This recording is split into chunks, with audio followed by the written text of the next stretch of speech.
global climate solution. So that is the feedback that has come in from X on TV47 Kenya. We've got another one that says from Eco Warrior 254, and you say yes, Kenya can benefit a lot from carbon credits projects.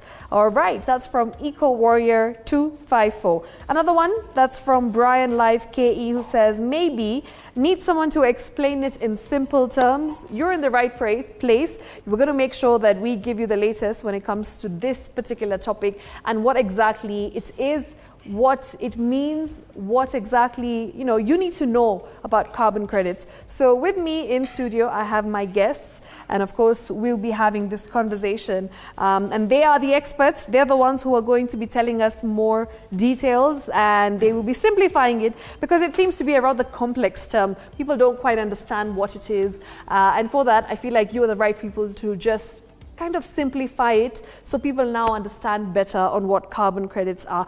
Now, of course, today Kenya has officially launched the Kenya National Carbon Registry, that's KNCR. The reason that this has happened is to ensure that there is sort of a centralized system when it comes to registering, tracking, authorizing climate actions as well. So to kind of make it all quite linear, which is a great thing, I believe. And of course, maybe you can elaborate further on what exactly carbon credits are to start off with. So I'm going to start off with you, Mr. Charles Waweru, Director, Carbon Projects Development, Vest Carbon. Thanks. So think of a system whereby for every ton of good work you do in taking care of the environment, someone is able to reward you for that. Oh, lovely. Literally, that's just the basis of carbon credits. So you can think of it the case, for example, you are planting trees, so you can just clean the air. And why we say we need to clean the air? Because a couple of scientists just simply said over 3 decades ago that there are certain gases in the atmosphere that are a bit too harmful for us, and if you don't remove them, this planet is going to get hotter and hotter. And to give you an analogy, think of it, for example, those of us who like to go to saunas, for example. If you go into the sauna, the way it works is the door remains shut, the steam is what you're looking for. But if you leave the door open, it's no longer as warm as you want. And if you stay in the steam for too long, you get cooked. For those who are in the fields, like for example, agriculture, you go into a livestock shed, for example, you feel it's extra warm in the shed compared to outside. The extra warmth is from a particular gas that comes from the cow dung, for example, that makes the place extra warmer. So if you do something like opening the doors to allow the air come out, it becomes cooler. Now think of it at the planetary level. It gets too hot because these gases, they trap too much heat, and things start going wrong. For example, droughts are longer, rains are shorter, icebergs are melting, etc. For us to reverse that, we have to remove those gases. Okay. And because it's somewhat complex to remove those gases, for every ton of those gases you remove, you get rewarded. That's simply a carbon credit. Okay, thank you very much for that. I hope the users who've been commenting about how they don't understand what it is, I think you've made it much easier for them, so thank you for that. Right, of course, with me in studio, I also have Ian Mutai, Chief Technology Officer, Vest Carbon. Now, Ian, coming to you, what exactly is a carbon market? And who are some of the key players when it comes to a carbon market? So as Charles mentioned, carbon credits are, yes. Think about it, compared to the stock exchange, and the carbon credits being the stock itself. So the carbon market really is a market that basically creates value on mitigation, on reduction or removal of greenhouse gases, really. So it's a market that really would allow for trade and participation in regards to projects that have removed or reduced CO2 from the atmosphere. And who are the main people who play there? Yes. There's a number of people. One is the project developers, so the people who actually undertake the projects that remove these greenhouse gases or reduce them. There's verification and validation bodies. If you look at this market, it is a very standard and it's very scientific. And to that degree, you need a process of verifying that particular emissions have been removed and reduced, and you're using methodologies to do that. So there's validators and verifiers who basically come and audit to see, have you actually did you actually do what you claimed to have done. There's buyers, of course, like any other market, people who essentially would want to, for many reasons, want to purchase carbon credits, either to meet their climate goals, either to as well maybe meet their net zero commitment voluntarily, and so buyers would be there as well, and as any market would have, there would be investors would be willing to put in money to develop such projects, such that then there would be the credits generated and all that. Yeah. All right. So okay. It's a comprehensive market, but a market like any other. Absolutely. Thank you for that as well, Ian. Now, Charles, Kenya just launched the National Carbon Registry. Maybe you can tell us what it is and explain to us what its role is. What is the function for this particular registry? Okay, so the carbon market's been there for like 3+ decades, and Kenya has been participating in that market for a very long time. For example, some of the oldest projects in the country includes like the one from KenGen. They're getting credits from the geothermal power plants. You have got certain nature-based projects in Chulu Hills and Kasigao, and actually one of the earliest of the first mangrove carbon projects in the world was way down in Kwale County. So these things have been happening for 3+ decades.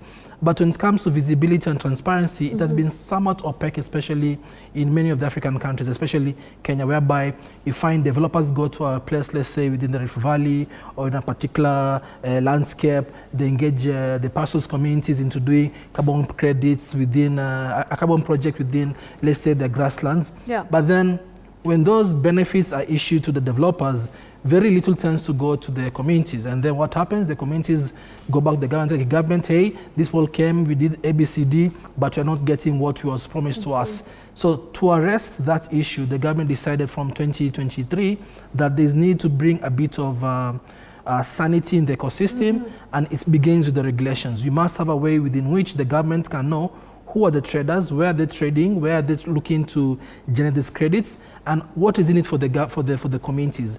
So with this particular registry now, it's a digital mirror of what we have in the regulations. Particularly, we're looking at the Climate Change Act 2023 that sets forth the need for us to bring this sanity. And then there's the carbon market regulations, which simply says, for example, if you're doing a land-based project in a public land, you must involve the community, and you must have what you call a community development agreement, which will be anchored, for example, in the registry. So as anyone who has an issue or a concern, they can just go and see who are these people trading in a particular county. That has not been there, and that's the kind of science you're trying to bring. And by having a digital mirror of this particular registry, there's transparency. You want to know who's doing what, just go to the registry, you'll see who's doing the project, how many credits are being generated, who are the listed beneficiaries of the same. Anyone who's looking to do a carbon project in this country right now must make sure that they list the same within Kenya's carbon register. And of course, like in any market, there will be fees as well. So the government wants to know what is due to them from these developers. Frankly speaking, there's a huge amount of resources available, and by putting some of these regulations in place, it could be even thought of as a sort of export market for the government, because there's quite a bit that is being generated, and there's very little, if any, going back to the community, let alone the government. So the registry is there to arrest a lot of this opacity in the ecosystem. All right. Now, Charles has mentioned about how there's going to be lots of opportunities and benefits moving forward for the communities. And maybe you can highlight what some of these benefits will be, especially for the local communities. What are some of these opportunities that they have been lacking? So if you look at the regulations, it states very clearly that if projects involve communities, there's a way to distribute the benefits back to the community. And there's a share that needs to go. There's 40% for nature-based projects, for land-based projects, and 25% for projects that for projects that touch on communities really, but are not necessarily in the land in the land-based sort of dimension or sector. So these benefits, as Charles has mentioned, there was a lot of disenfranchising of the population, at least, from receiving the benefits that was due to them. And what the regulations did was to put very clear guidelines on what needs to go back to the community.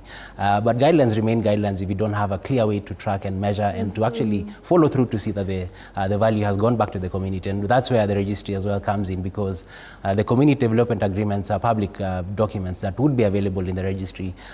Just at a glance, if you go to the public portal, you'll be able to see this project has done this much, and this much needs to go back to the community. And that becomes even the first layer of sort of transparency and integrity, and it allows for, if for instance, a project developer has not given out the benefit that they had promised to do, then this becomes a first level of even starting to raise those complaints. Okay. And that again would make sure that value then comes to the community. If you look at the value, there's cash benefits, there's other benefits. When you say cash benefits, in terms of revenue, exactly how much are we talking about? Because a lot of our viewers have absolutely no idea the numbers, you know, and you guys are the experts. So the two of you are in a better position to enlighten us and just tell us how much revenue it is that is generated in such carbon projects. So I'll take a first stab and Charles will complement. Okay. So there's quite a number of sectoral scopes in the carbon markets. There's clean cooking and there's renewable energy. Yes. There's forestry and land use, and all of these have different impacts, so to speak, on the environment. Some of them have positive impact even on the communities. So there's not a fixed price per se to a credit. It varies based on the sector and the sectoral scope and how hard or easy it is to abet that particular greenhouse gas. It also, if a project then supports beyond just removal of carbon, supports the community in one way or another, it is then packed as a project that has co-benefits. And projects with co-benefits then attract more value from a market.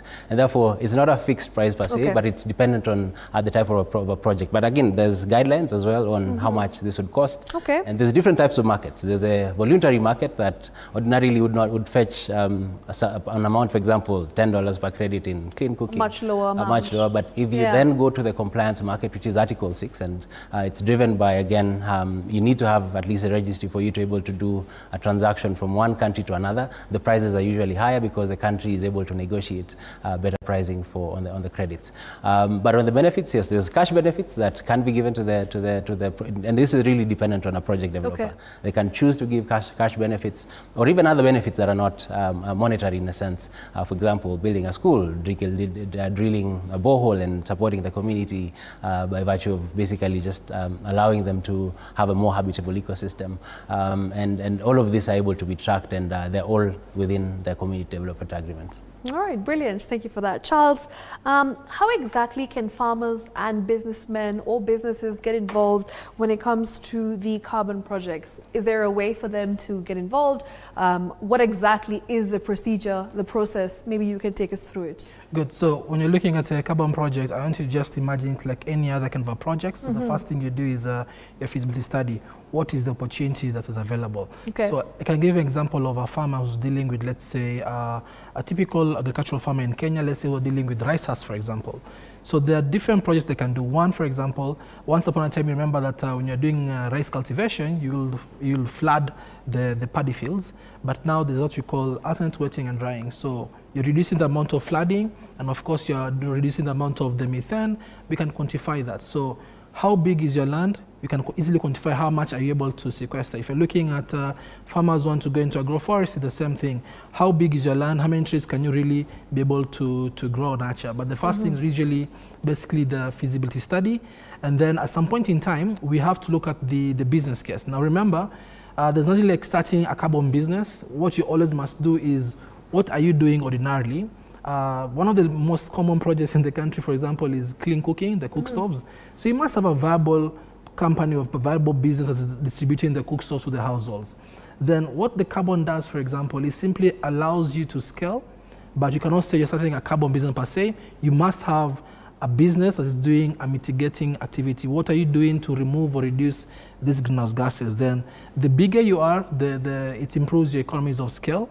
Then of course you must find a particular scientific methodology or process within which we can quantify that which you're claiming to be doing, and that's one of the things that most carbon registries are actually able to provide. And then, because this thing has been done just between you and I here in Nairobi, for example, or in Kajiado, somebody has to come and audit. The same way banks publish their financial accounts, they have to still be audited, even though they're good users of money, for example. And then once these auditors say that indeed what you're doing is credible, then these auditors are able to issue you these so-called credits. Now, for simplicity's sake, for every 1 ton of these greenhouse gases removed, you get 1 carbon credit. So if you remove 1,000 tons of greenhouse gases, you're getting 1,000 credits. Then you find these buyers. Who are these buyers? These are buyers mostly from the global north who are unable to do such kind of projects. So they come here, they look for nature-based projects, clean cooking projects, methane projects, and they say, hey, I want to buy this credits of your source. I can go back to my country and offset, because in those countries, their NEMA equivalent has given them a cap to the these emissions. Okay. So then they get into a conversation. Sometimes it can be an auction, or it can be over-the-counter transaction. For example, in terms of actual pricing, if you're looking at nature-based project, you're looking at, for every one credit, it's like $20 at least, okay, if you've done things the right way. So if I'm selling you 1,000 credits, in turn what I'm getting is 20,000 USD. Wow. We deal with USD, but of course, you have to remember there are also costs for you to get there. But that's basically how one can get to do this.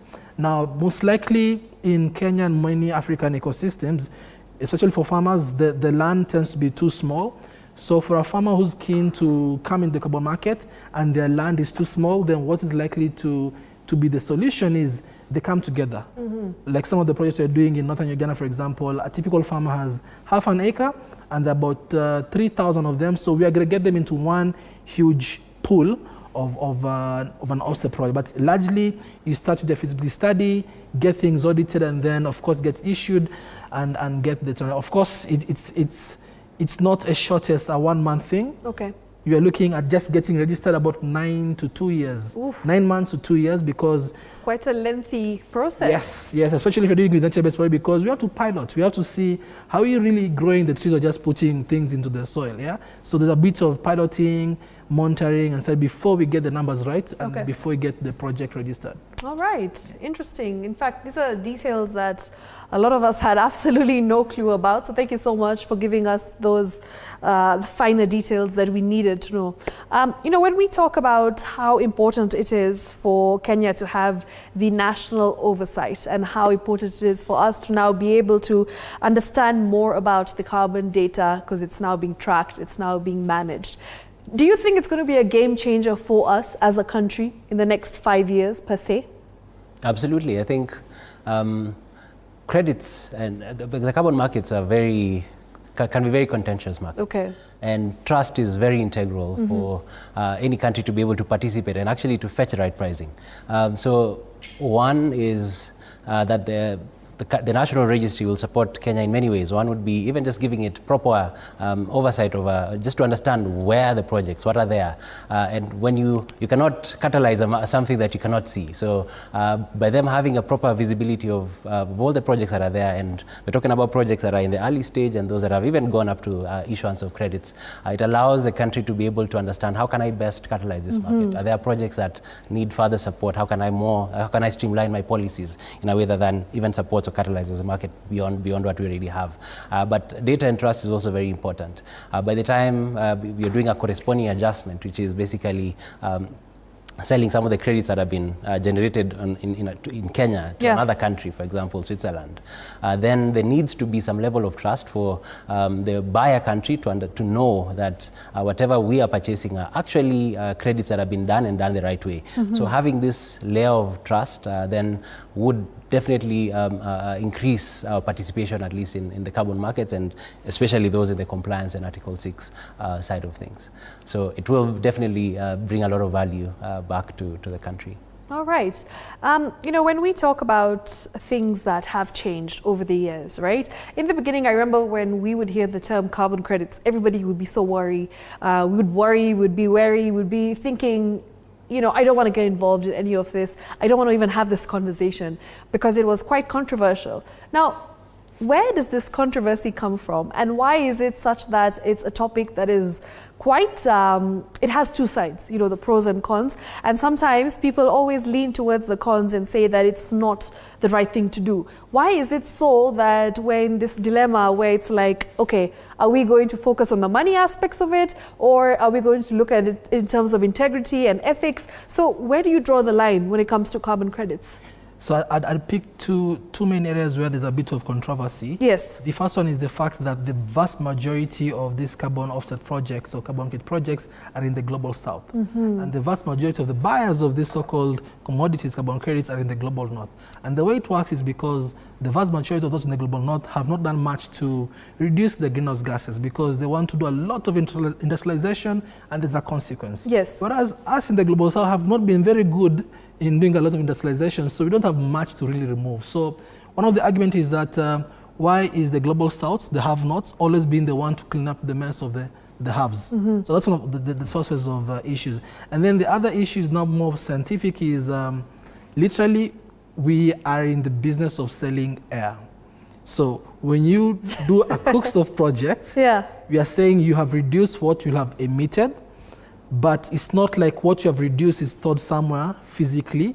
And even when I'm selling this credit to a buyer from, let's say, the global north, it's not like I'm selling them this physical air. No, it's simply a transaction in an account. So that then creates a sense of a dubious scheme, especially if one does not fully understand the science, the science behind it. So that was the two main sources of controversy. But what I can say is this, that if you have been, let's say you are 20 or 30 years of age and you're in Kenya, just ask yourself, how was it in terms of the physical temperature from your homeland, where you're coming from? If you're coming from, let's say, Mombasa or wherever it is, compare the temperatures back then when you're born, let's say you're 10 years of age, and now. You'll realize that because of a lot of urbanization, industrialization, we chopped down trees and replaced them with cabros. I've got no issues with cabros, but the reality is those trees are playing a particular role. And now because they're no longer there, they're no longer able to give us the cooling effect, which is basically what climate mitigation is all about. How can we bring down surface temperatures? So if you can understand the fact that things are getting warmer by the given year, then you'll understand then that there's something wrong in the atmosphere.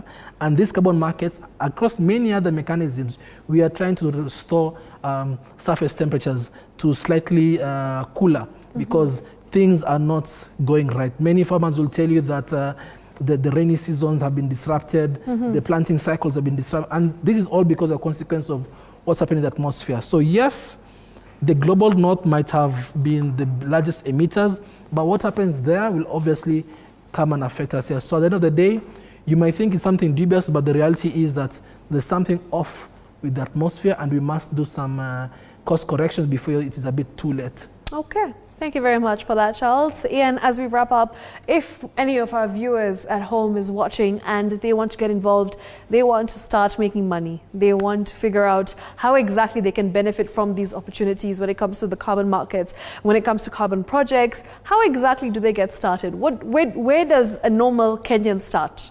The average Mwananchi, where do they start? I think the first thing you need to know is really understand what is this commodity that we're talking about. Yes. Carbon. So we, as Vast Carbon, have done a number of trainings on carbon markets, and from the very basics, and we call them Carbon Market 101, just getting to understand what is a credit, who are the players, what can I do as, for example, a farmer or a project developer, or what's a path to understanding this market better? So my recommendation would be that they need to just get the fundamentals first, and once you get the fundamentals, and maybe what would be a clear next step would be to understand where can I best play in this? Do I have 5 acres of land, and am I in a community that has that we can actually aggregate and potentially then develop a carbon project together? But I'd want to point them to starting by understanding what are these basics of carbon markets, and then where can I play? And that material is available on our YouTube channel. They're available and we are hosting a number of trainings. So one of the easiest way would be to follow Vast Carbon to see what kind of trainings we are offering. And Charles has been the one who's leading a lot of this, but maybe you may want to throw a word or two. Yeah, thanks. So as you said, just go to your basics. If you're a farmer, you'll realize that, like you mentioned, the CS Mutai is talking about climate smart agricultural practices. That's exactly what you're talking about. Certain practices you're doing in agriculture that are reducing these greenhouse gases, then what is simply left is just to look at the scale and quantification. But operationally, where you will need to start in the Republic of Kenya is you go to the Kenya National Carbon Registry, the website within NEMA, and then you register yourself as a project proponent, and you start the process of developing what you call a concept note. Just start with the concept note. What are you really trying to do? Is it verbal, etc.? You need to do an environmental impact assessment as well, and that's really where you need to start if you're a Kenyan looking to just move the extra mile. So go to the NEMA's website and start to register yourself, get an account, and submit your concept note. And then there'll be a step-by-step process in which the regulator will guide you through the process, especially in terms of the submissions of the documents. All right, brilliant. Thank you so much for this conversation. I must say, even I've learned a lot, and I feel like it's time for me to also start thinking about how I can, look for opportunities. And there's so many of them out there. It's just that we don't know much. We don't have much information, or rather, we're not looking for the information. The information is out there, but it's just that we don't really know how to find it. So the resources, sometimes you feel they're scattered, so you're not really sure where to start. But you two gentlemen are the right path, and I feel like you can definitely be quite helpful for people who are out there. If they want to reach you, how do they find you? Well, our website, our company is called VERST, VERST.art, like dunya. So you can go to our website, verst.art, you get our contacts. Otherwise, physically, we're based in Lavington, Nairobi. That's where our home office is. And others can also go to our YouTube channel as well, Verst Carbon. There are a number of very simple but lengthy videos for different people. If you want to go into energy projects, you want to go into nature-based projects, the different webinars of sorts that we've been doing for different opportunities. Otherwise, we'll always be happy to have more sessions where we simply get people together and just talk to them. We do quite a bit of that, both with the members of the general public as well as county governments. We just go to them, explain to them what they can possibly do, and we get things moving. Brilliant. Thank you so much for breaking it down. Of course, with me in studio, I have been in conversation with Ian Mutai, the Chief Technology Officer of Verst Carbon, as well as Mr. Charles Waweru, the Director Carbon Projects Development, Verst Carbon, as we discuss all things digitization, carbon market. Quite an interesting conversation there, gentlemen. And of course, we will definitely continue to have more conversations like this in the near future. And, right here on GreenFix, we like to talk about topics. We like to have conversations about themes that we feel have not really truly been demystified, or they haven't really been broken down in and dissected in detail. And that's exactly why we invited you here. And we are glad that we had this very interesting, insightful conversation. Right, for now though, it's time for us to move to our next segment, which is Climate News.